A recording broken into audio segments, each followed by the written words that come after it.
What's up, Heather? What's up, B? Well, we've been hard at work for the past couple weeks, haven't we? That is an understatement. We sure have. I feel like we have bonded with blood, sweat, and tears. Well, that's right. We've totally rebuilt our studio by hand and by ourselves. We sure did. You and Katie already had a lot of the tools and the skill set. I, however, had a pretty steep learning curve. I have to say, though, using a power sander and a circular saw really felt good. You know, who run the world, right? Beyonce. No. Who run the world? Girls. There you go. He's got it, folks. Yeah, we figured it out with some trial and error. And thankfully, none of those errors resulted in stitches or missing appendages. You left with all your fingers and toes. I did. And our marriages and friendships are still intact. So Roger and Robin are still speaking to us. Our spouses are still speaking to us. They're in the Those room, are all in good. fact. They're in So the we're room. doing well. And now that our new set is ready, we're ready to properly christen it. And we're going to do that with one of our favorites, which is Basil Hayden. A little background on why we chose Basil Hayden. I really had a clear vision that in our new studio, we really wanted a barrel. We know. We all know you had a vision. We all know it. I know. And I might have obsessed just a little bit, just a tad. Just a little. But I know we needed to feature an old whiskey barrel. And we decided early on we wanted to find a used one and refinish it ourselves. And we were able, through luck, to locate an old Basil Hayden barrel. And, you know, Facebook Marketplace. And Facebook Marketplace. No one died, which was great. That's great. So we sanded it, we replaced some bolts and stained it. And now all of it, as you can see, the fruits of our labor are right here. And it looks really good. It looks really good. It looks really good. I'm not just saying that because we did it. Well, not just. Objectively, I think it looks good. So, all joking aside, you and we did an awesome job implementing our vision for our new and improved studio. In honor of our new to us Basil Hayden barrel, let's toast our efforts with an episode featuring 3 Basil Hayden products, which we will taste, rate with our patented rating system, and pick a favorite. But first, we have to have some history with Heather. History with Heather. So, Basil Hayden Bourbon was inspired by Meredith Basil Hayden Sr., who was a whiskey pioneer from the late 1700s, who moved his entire family to Kentucky, and he started making bourbon with what he had on hand, which in his case was corn and a lot of rye. Several centuries after that, in the 1990s, Jim Beam master distiller Frederick Booker Noe paid homage to Hayden Sr., and created the Basil Hayden we all know and love today as part of Beam Industries' small batch collection. It's affordable, it's approachable, it's a little sweet, a little spicy, and it has a vintage bottle that I'm sure Hayden Sr. would have loved. Yeah, we're going to take a look at that in just a minute. Tonight we're going to start with the OG, Basil Hayden, Kentucky Straight Bourbon Whiskey.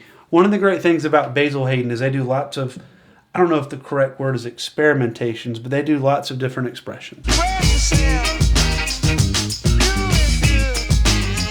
They do. So we've got 3 expressions, and we're starting with the original, coming in at about 80 proof. And from what we can tell, Basil Hayden products stay at that approachable 80 proof range. Right. Which what you said, B, Basil Hayden is a great bourbon to start with because it's 80 proof. It's very approachable. Coming in at approximately 8 years. It's got aromas of oak, vanilla, caramel, a palate of sweet brown sugar, and a hint of black pepper. A finish carrying through the charred oak with a touch of dried fruit. Mash bill, 63% corn, 27% rye, so we're getting a little on that spice side, and then 10% malted barley. It comes in around $40.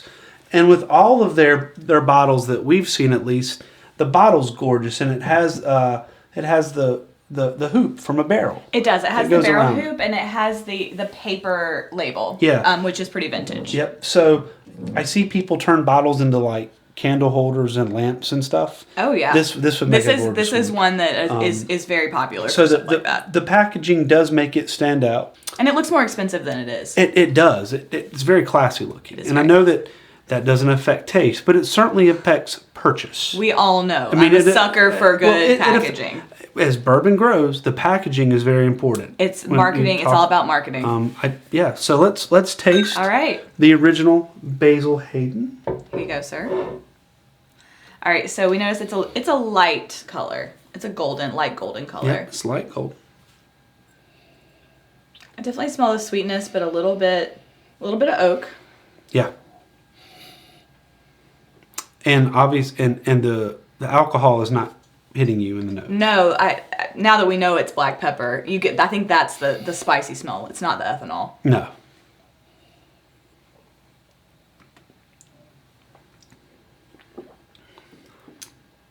That 80 proof makes it really easy to drink. And it introduces you to the pepper of does. a rye bourbon. Mm-hmm. It's got, like we learned recently, if you've got a high rye bourbon, it's going to be a little spicier. That's right. And wheat's a little sweet. Wheat's a little sweet. But it gives you sweetness in the front. Probably a little vanilla. Mm-hmm. A little caramel. Yep. Sometimes I get vanilla and sweet. I mean, I know that vanilla is sweet. They feel kind of synonymous. Yeah. Especially when it comes to bourbon. And we've learned that women have better palates than men. We did. I was excited to learn that recently. Apparently our palates are more sensitive, and so a lot of master distillers are women. But it definitely, that pepper, that rye, and that pepper's kind of got a dryness to it. It does. It does. And it comes through on the finish. The pepper's stronger in the finish. Yeah. But it's smooth, and there's not a lot, it doesn't have that tail. I don't know how else to describe it. No, kind of like that afterburn. It's just a little warm. It's just a little warm. Yep. It's kind of cozy. There's a reason that we kind of warm our palate up with Basil Hayden a lot. And it's because you get the sweet taste, you get the spice, but it's 80 proof, so you're kind of starting low. That's a good everyday sip. Low and slow. For me, that's a dog will hunt. Absolutely. 100%. I mean, that's... That dog will hunt. Yep. Mm-hmm. It's a good one to have on your shelves. Oh, yeah. And it would not be one that's too expensive, and it's mellow enough you can mix it with anything. That's true. So what do we got next? All right, up next, we have one that I am excited to try. The Basil Hayden Toast, which, as we said earlier, also comes in at 80 proof. As the toast name conveys, it has aromas and flavors of toasted oak, some caramelized sugar, and some sweet caramel. Its mash bill is a little bit different. It's still 63% corn, but it has 27% brown rice, which is replacing the rye. That is interesting. Which I think is going to be a really distinct taste. And then 10% malted barley. And it's a little more expensive. It's around $55. I saw it ranging from $49 to $69, but it seemed like around $55 was the average. So like I said, I'm excited to taste this one. And once again, they go all out on the packaging. They do. This one, to me, is a little bit darker than the original Basil Hayden. It is. Absolutely is. And all transparency, I've definitely had... I think you've had a little bit of I've had a little of this before. I'm not sure how I didn't have any. I'm sorry. It's my fault. It's your fault. You know where the shelf is. I know where it is. Oh, that tastes like a marshmallow.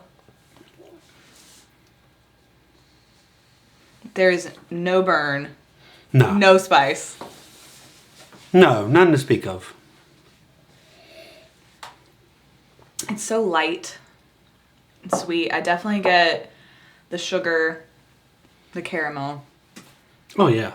I could sit and sip that all day. Absolutely. A few moments later. I will say, though, I wouldn't pay more than what it costs. It's very good, but I think $55 is the upper end of what I'd pay for it. Absolutely. And I think not a marketing genius, but it's one way for them to try to get it's made by Beam. Right. They're not exactly a small distributor. No. It's a small distiller. So this is one of their efforts to have a product that is appealing to that small batch. Mm-hmm. It's kind of a niche market. And it's got to also appeal in that small batch price point. Right. So they've got their original and it sits about 40. Mm-hmm. And then they've got some of these things that you hit in that mid 50, which makes it even a nicer gift. That's true. And this would be a really pretty gift. Oh, absolutely. It's really good. Oh, yeah. I think that dog also hunts for me. It does, but it's a different dog. Mm-hmm. Because you've got a little spice, and now you've got sweet. Yeah. It is a very different dog. All right. So finally, and this is actually out of Roger's collection. Mm-hmm. Our editor. Yes. We have the Basil Hayden Red Wine Cask Finish. Now, my wife's really looking forward to trying this one. It's 80 proof. Katie and I bonded over red wine before you and I bonded over bourbon. Absolutely. She's definitely she's our red wine connoisseur. Yeah, she's a red wine connoisseur. Her Aussiness comes out. It's finished in a red wine cask, and you're seeing a revival of that. You're seeing people being a little more creative with what they finish in. Absolutely. It has an aroma of dried fruit with cherry and vanilla, a taste of sweet ambrosia and charred oak. We get all that from the distiller. So when we say those things, these are what they're expecting. Yeah, full disclosure, I will not come up with ambrosia. Its mash bill Its mash bill is the same as the original, the straight Kentucky, not the toast. Correct. So it's got the rye. So that has this, and it comes in about $50. Yeah, I'm really interested to compare it and see how being finished in the red wine cask changes it from the original Kentucky straight, even though it's got the same mash bill. All right, well, here you go. Cheers. Thank you. Cheers, y'all. So I noticed right off the bat, it is by far the darkest of the three. Yeah, and I'm going to assume that comes from... the red wine. Yes. That would be my conjecture, too. Yeah. We're not scientists or anything, but that would be my hypothesis. Correct. Oh, I think that's my favorite of the... You're welcome. Oh, the spice goes away. But it's got a warmth at the end. It's got a little more oomph to it than the toast, in my opinion. Like, it's got a little more substance to it. It's not as light. I want to hear what you got to say first. Okay, so this kind of combines my original foray into alcohol, red wine. I was a sorority girl at Carolina. With my newfound favorite, which is bourbon. Like I said, to me, it almost combines the first two. It has the sweetness and the softer finish of the toast, but it has a little bit of a kick and a full bodiness like the original. So it's my favorite of the three. I'll go ahead and say it. It's my winner. And I think it hushes my mouth. I think it's gonna hush your mouth. The jokes write themselves. What you got? Well, found something that'll finally hush you up. Carolina sorority girl can't take the spice, can't take the heat. They just write themselves. All right, let's move along. All right. Well, with that being said, it's definitely a very good dog for me. I really do like it. It's an everyday sipper. We're hitting a lot of dogs. It was at this moment that he knew. He f***ed up. In our tastings, and I think that's because a lot of where our price point has been good everyday sippers. It has, and we also, I feel like we're very careful to not buy into hype. We don't want to just label everything that is popular as hush your mouth, just to kind of participate. Because right now there's so much hype around bourbon. And Basil Hayden is one of the ones that you hear. You hear Knob Creek, you hear Russell's, you hear Basil Hayden, you hear Colonel Taylor, you hear Buffalo Trace ad nauseum. And we don't want to label something as hush your mouth or even cock up the walk just because you hear about it all the time. But I will say this about Basil Hayden. It is available. Absolutely. It is there. The price point is decent and it's good. And they have multiple expressions. So if you're going into a bar, like Happy Endings, and you're looking to try a variety, and you're trying to say, okay, do I like straight bourbon? Do I like something charred a little different? Do I like it finished a little different? Right. And the bottles of an Angel's Envy can be up there, right? And that's a port finish. So before you invest, maybe this is where you find that out. This is a good gateway. And they have so many different offerings, and none of them are bad. Right, and like we said too, the 80 proof point makes it a great gateway bourbon, for lack of a better word. Oh, yeah. And so I highly recommend, like B said, as a way to taste multiple versions of bourbon, and at a good price points and at a lower proof point, so you're not overwhelmed by the alcohol. And to feel like you're... Then this is a great set of three to taste. And I mean, we're gonna beat this horse. That looks great on a shelf. It does. It does, and they've distributed 1 or a million bottles of bourbon and whiskey over the years. Yep. So I think that this was a perfect choice to christen our new studio. This bad boy's seen its time. And we're excited to bring you tons of new episodes from our new and improved studio. And you think that I'm done with my vision. That's my favorite part. You all think that this is it, that we've landed this point. I have no designs that you are finished.